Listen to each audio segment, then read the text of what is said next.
What if you had a guide who could tell you how to bridge a gap between who you are today and who you're destined to be? What if each week you could hear a story of someone who has tried and succeeded, or perhaps tried and failed, but learned something in the process?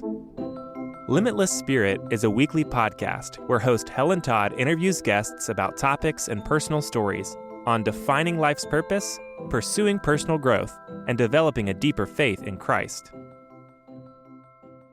It's not our money. It's not our stuff. It's all God's. And there are many verses that say this. Everything is His. So we're not taking money that's ours and maybe saying, well, I might give a little or do a mission trip or do this or that, or I might, gather debt or whatever. Wait a minute. It's all God's. We're stewarding it. Matthew 25. And we want to be a really good steward because we are then motivated to follow His biblical principles for money. Mismanaging finances can cause stress, lower self-esteem, and can become a point of conflict in relationships. If you are a follower of Christ, you know that God is the source of all provision. So how do we steward our finances in a way that allows us to meet our needs and be generous to God and to people? Welcome to the Limitless Spirit podcast. I'm your host, Helen Todd. This week, I talked with Miriam Neff to discuss money management from biblical perspective. Miriam is the co-author of a new book, Wise Women Managing Money, which helps readers take control of their financial future and start managing money in ways that honor God and allow them to do good with the resources He provides. In our conversation, we talk about God's provision, what it means to live generously, and practical ways to manage money wisely. Hello, Miriam. Welcome to the Limitless Spirit podcast. How are you today? Oh, I'm well, and I'm so glad to be talking with you, and I'm so pleased to see the focus of your podcast. We're a great match here. First of all, I also read about you, and I'm thrilled to see that you are a missionary yourself and have traveled extensively and are still involved in some missionary projects overseas. So you're right, we have a lot in common. I was excited about the book that you wrote in partnership with your daughter, Valerie, and it's called Wise Women Managing Money. And, money is something that is very important because it is necessary and it is also misused. And I think we should talk about it, especially from the perspective of a person of faith. Well, and I would love to do that. One thing, Val and I are unique in that we are the only two Christian women talking about finances from a biblical worldview. And the other thing, one of our endorsers, Jerry Jenkins, said all men should read the book. So it happens Val and I are women, but you know what? We read books written by men and are blessed by them. So welcome, men. You're going to enjoy this.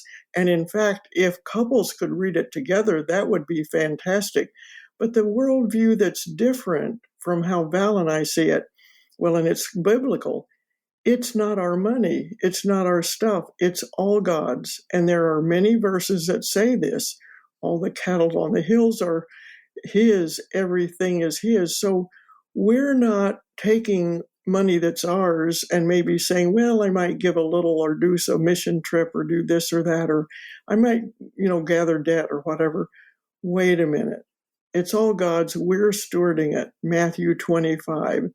And we want to be a really good steward because we are then motivated to follow His biblical principles for money. I think this is a great perspective and also a great point of view for people who are stressed about money or the lack of money, I suppose, because if we fully understand that money is not ours, it's not something we make, it's not something that we are in charge of. It is a resource that God entrusts us with. I think it gives, at least me, it gives a tremendous sense of peace that if it's God's resource, it is going to be available to me in the amount that I need at the time when I need it. Well, and the other thing we know from the stewards is he gave different people different amounts.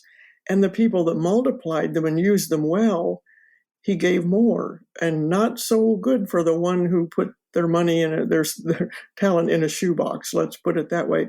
But one thing Val and I do is we lay it all out and say, look, if you think you don't have a budget or you don't have a plan, you do, and you need to know what it is. If you just record everything, few months, write down everything you spend, and it takes more than a few months usually because there might be some things that are a couple times a year.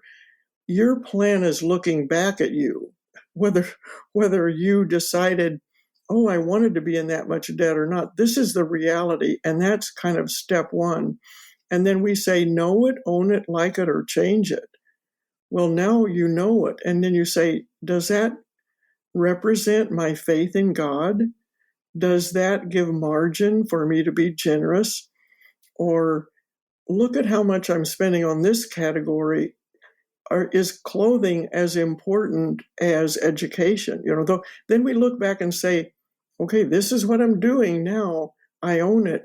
Now, do I like it? Now, that's a very basic, you might say, the first step out of the gate thing. We go on to investing in other things. But the fact that you have a biblical perspective for every Christian, man or woman, you look at it and say, would God be honored looking at what I'm looking at? That's just making it really blunt, but that's the point. And then we go through and we give some charts that are suggestions for percentages for different categories of a budget. But one of the things we do realize also is there are many people that lack financial confidence. Women are more likely to lack financial confidence than men. And part of it is that men are kind of in that world, and that's great. And women have sometimes kind of delegated that. But what we know is if we ask for wisdom from God, he will give us a whole bunch of it. So this book is like a tool to help women gain financial confidence all the way from the budgeting, like I started with, to back, the terms and investing and what provides what kind of money coming back. But Helen, one thing I think is important to mention, when Val and I started writing this book, and we had done a video series on money that's at wisewomenmanagingmoney.com. We'd done a short video series, and a publisher said this should be a book. When that occurred, we did not know that ahead would be the inflation that is being experienced now, the supply chain issues.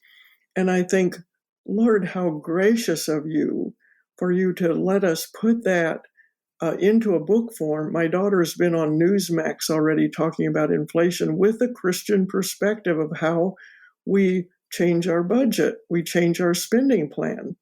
So, and your people that are involved with you are people of faith. So I think I shouldn't be so amazed, because isn't this how God does things? Okay, Absolutely. This book needs to be out there. We didn't know what was coming, but it can be a great help in saying, okay, we have some necessary changes we have to make. Let's look at that plan that was staring back at us and say, what has to give from here? What has to give from there? So I know that your book is very practical and in-depth. It has 26 chapters. It covers various topics. One of your chapters is called 8 Habits of Wise Women Managing Money. Let's talk a little bit about these 8 habits. And I'm sure that if they apply to women, they apply to men too, right? Oh, absolutely. All of them do. And I'm going to do kind of a speedy go through, but one we've already covered. The first thing is we acknowledge all we have is God's. It's on loan to us to steward. And the second, we're responsible for knowing our finances. Helen, thank you. I think we've gone through these, but the fact that you said, look at these 8, this would be a good screensaver. We're responsible. And the third habit is we create a spending plan based on our income and values. And I think that's one of those things, and if I might digress a bit, debt just busts this plan. It just interferes with all of this. And our culture does include building up debt. We can come back to that later. But in number 3, when we say we create a spending plan based on our income and values, the money we're using, the interest to pay down debt, is not going to a godly place. The number 4, we prioritize money management health as an indicator of our heart. And as you had mentioned at first, when it's a God stewardship thing, that's a heart thing. And then management, we manage our eating, we manage our sleeping. Well, so vital is that we manage our health, our wealth in a godly way. And number 5 is we don't make excuses about our finances. Oh, I grew up watching parents that incurred debt, or whatever, or my husband or my wife, blah, blah, blah. We don't make excuses, we own it. And that leads us to 6, we take personal responsibility for all financial actions. If I may digress here, sometimes we spend more time researching to buy a plan for how we're going to view entertainment than we do researching how we might invest savings to grow or invest in a missions trip or whatever. We are great at researching. And if we have a garden, we're Googling how to get rid of the chipmunks. We're Googling how to buy a car. So this is not something, it merits our time to take personal responsibility for those financial actions. And then the 7th, we regularly revisit our spending plan and revise with wisdom. Just like we go from seasons of being single or being married or being single again, whether it's widow like myself or women or men who are divorced, the spending plan changes and we need to revisit it. This is not on autopilot. Stewarding what's given to us by God is not, you don't have a home and put autopilot on not taking care of upkeep and expenses, or a car, you pay attention. And number 8, and this is one of the most important things, we are generous for kingdom purposes. And you mentioned, Helen, that you had seen on my website that I do travel to developing countries to help widows. The blessing that I can do that is because there are people that give, and we can buy sewing machines for training, we can buy ovens for baking, or people can go with and see what God can do. So I've kind of done the basic run through of those, but for people who get the book, there's a chapter that lists those all together in a little more detail on them. These are very important and practical steps. And I think the question that we should discuss is why it is so important to manage money wisely. It's not just about survival, having enough to survive or live a certain lifestyle. It also equips us to be generous to people, generous to God. So let's talk about what it means, generosity to God. Well, you used the word survival. Let's contrast that with thriving. Survive or thrive. If I want to be thriving, one thing I want to do is I want to be content. How can I be content if I know I'm honoring God? If I am upset and decide I need a little retail therapy, which is not therapy, by the way, so I go on my computer and I put a whole bunch of stuff and I'll buy this, and the cart's getting full, and I think, I'm going to feel really good and not think about what's bothering me. If I pay for what's in the cart on a credit card, I'll have to pay for it later. That's not contentment. And also, most of the things that we spend money on are very temporary. But think about a changed life if, as a person, you are able to impact someone to know the gospel.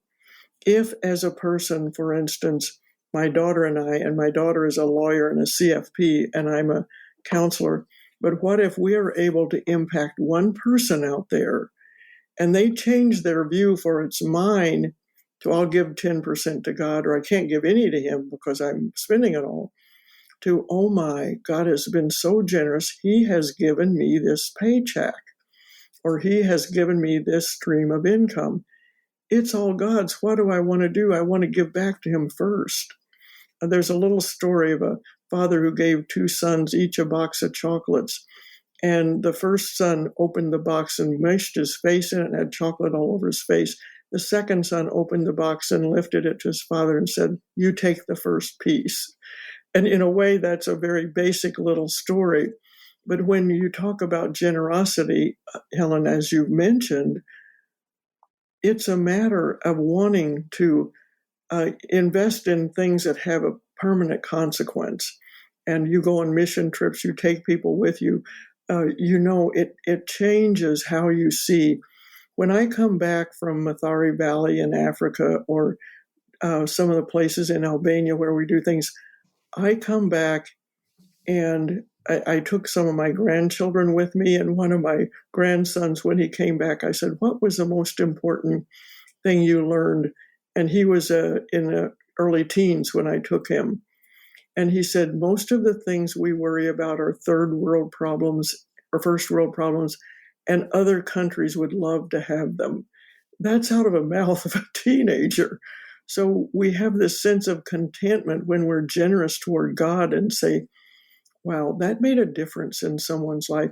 This book may make a difference in a marriage where they turn around their finances, or a woman or a man who says, oh my, I didn't quite see it that way, or I've been foolish with my investments and I've been paying too much to have investments that don't grow enough. It's not godly the way I'm doing that. And we have chapters on all that. So some people might say, well, I got to get through the first half before I get to investing. That's okay. You can get there because God gives wisdom. So, Miriam, what would you say is the main difference between your book and perhaps some other books on financial planning and money management? Well, of women speaking about money, there are no other Christian women doing that. And yes, I could name names of some women who are, in the big magazines and all of that, who talk about money, and there's a lot of wisdom there, but it doesn't have a biblical perspective. The other thing is, as women, we wanted to talk about this because sometimes women hear differently from another woman. And we get that. And we can say, we understand that maybe you've been saying, well, my husband's responsible for finances, so I don't need to pay any attention. Wait a minute. In 10 marriages, 8 of them, the man will leave this planet before the woman. You better know it, because we stand before God alone. So it makes a huge difference in that way. But the other thing we want to make sure people know, they can learn in any category. There is nothing too complex. And to say, okay, I'm going to turn it over to someone else to invest it. No, you're going to stand before God alone. That was yours. How was it used? How did it grow? Did you oversee wisely? So, speaking with women's voices, some women will hear us differently than they might someone else and think, oh, he doesn't understand, or she's not a believer. So we're rather unique in that area. And then being a mother-daughter is unique too. But she travels with me to these places, and I'll tell you, we have a lot of fun. She's a numbers nerd and I'm a word nerd, and we have a good time together. That is wonderful. So let's talk about things that you call budget busters, the stuff that interferes and sometimes wrecks our good budget plan. And as you mentioned before, our culture is very conducive to that. And with the digital marketing, you literally can't arrest for a moment from various temptations that a person faces, from everywhere on that influence our spending.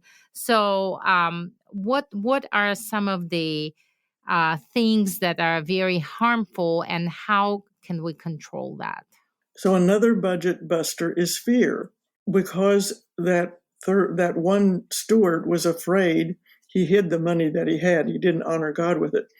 We can be fearful of doing something and postpone.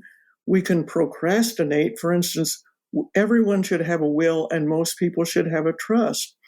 And some people don't do it because they're not in agreement or they think it might cost a few $1,000s, but they would pay that much for internet over a period of time and not steward what you have after we leave this planet. That's an important element.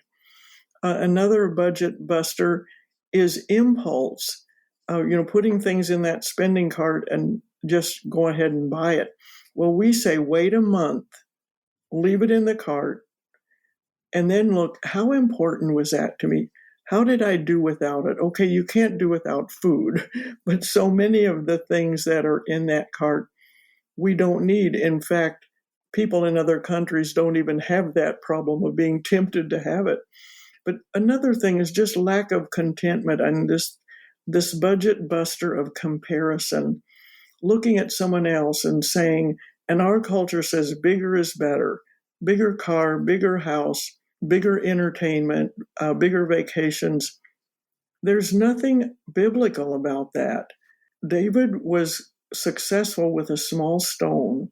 God blessed, but God counted the widow who gave 2 mites as an incredibly generous person. And the guy that hoarded and built more barns was not successful. He was hoarding. So this comparison thing in our culture is a budget buster. So those are a few. But we can have an accountability partner, and I talk about this and making sure we have people we talk to. We may not give them specific details about our money, but we can say, here's a temptation where I overspend. Can you help me be accountable?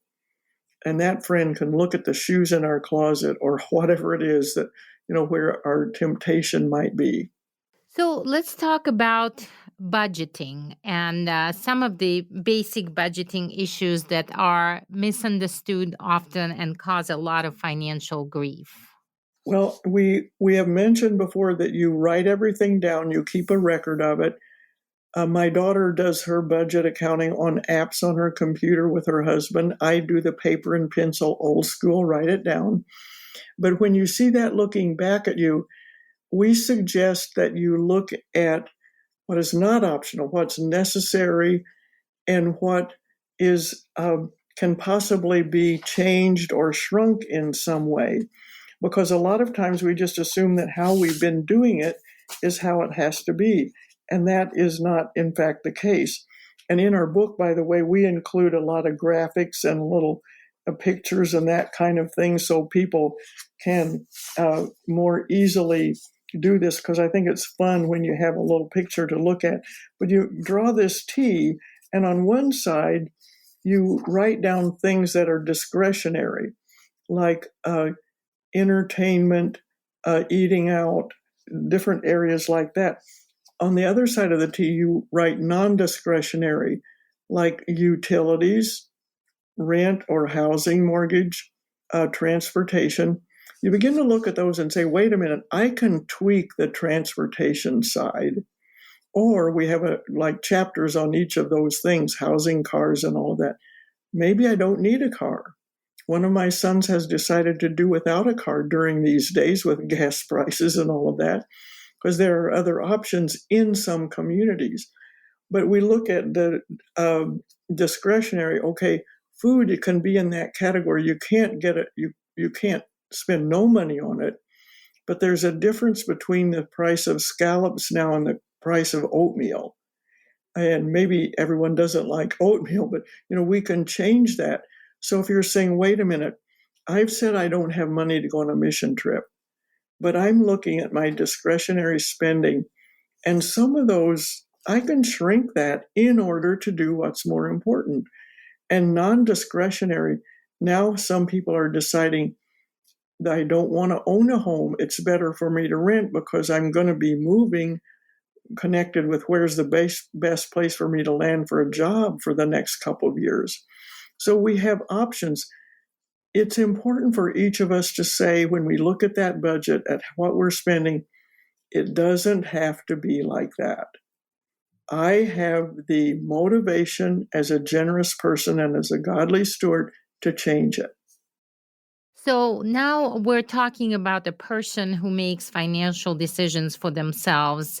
But what if we're talking about a couple that maybe doesn't necessarily agree on all the spending and budgeting issues? What advice do you have for them? Well, we have a whole chapter on that. And I'll give you an example of what's not good.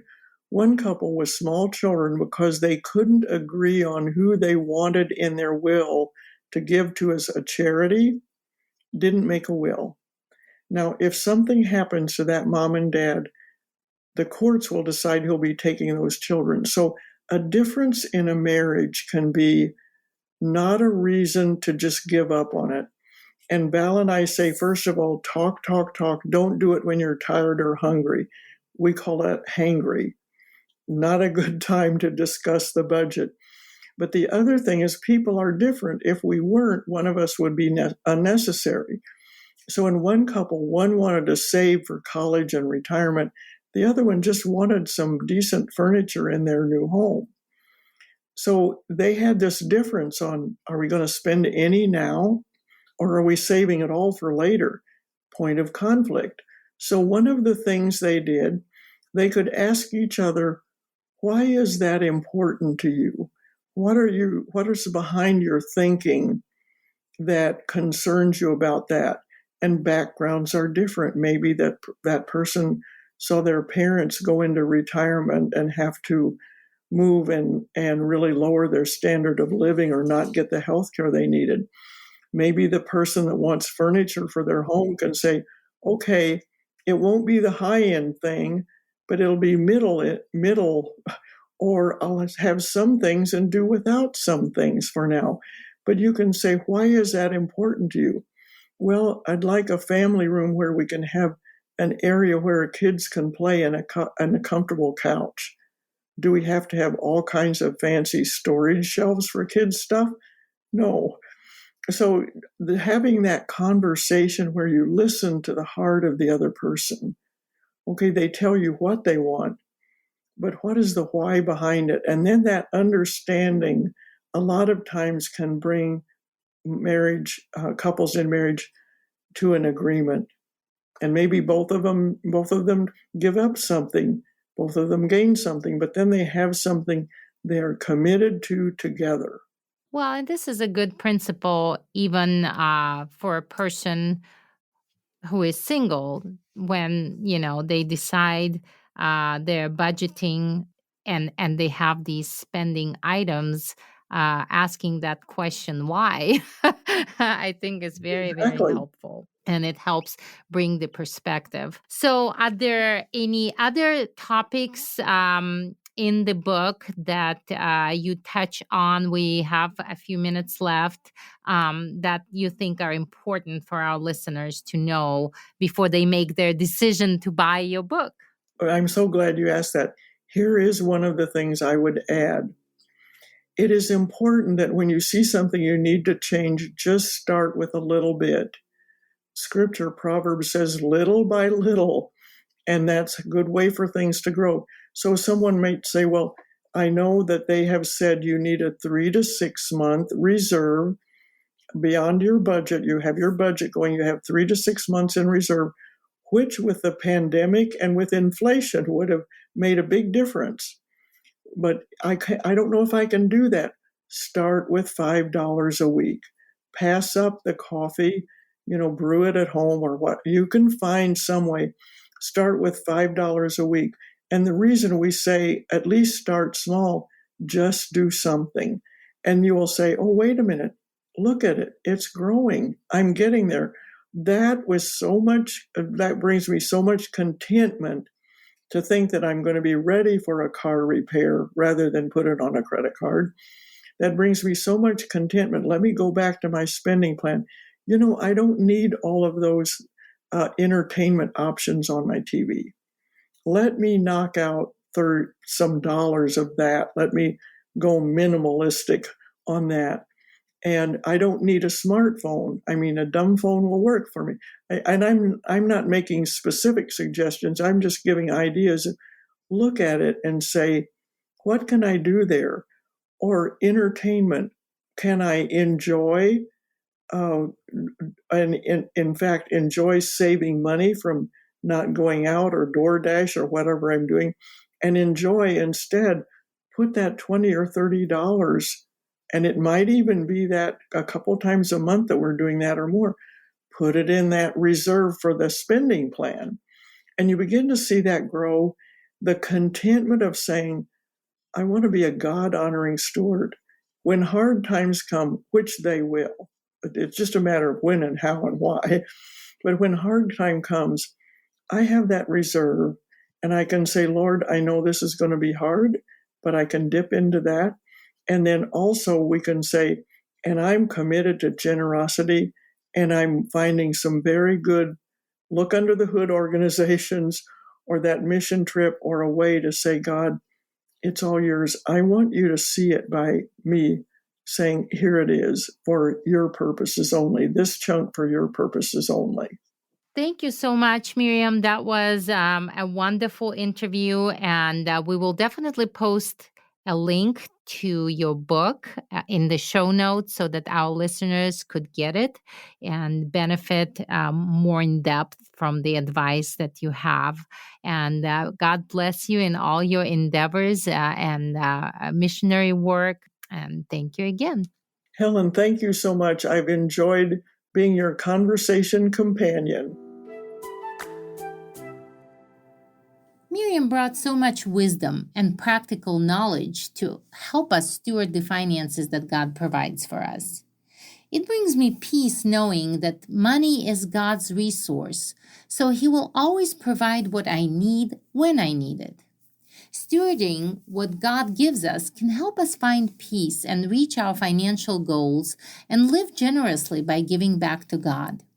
You can find a link to Miriam's book, Wise Women Managing Money, in the show notes of this episode.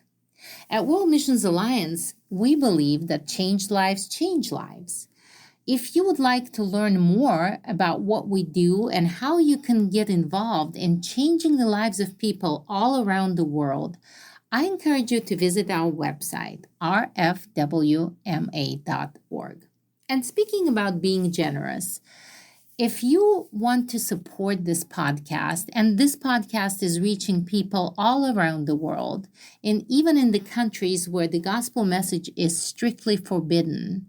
So in a sense, it is a missions outreach that you can invest in and bring glory to God and help build the kingdom of God. So if you feel compelled to do this, visit our website, rfwma.org/forwardgive. And any amount that you can donate to help us keep going will be greatly appreciated. Thank you for listening. Until next time, I'm Helen Todd. Limitless Spirit Podcast is produced by World Missions Alliance. We believe that changed lives change lives.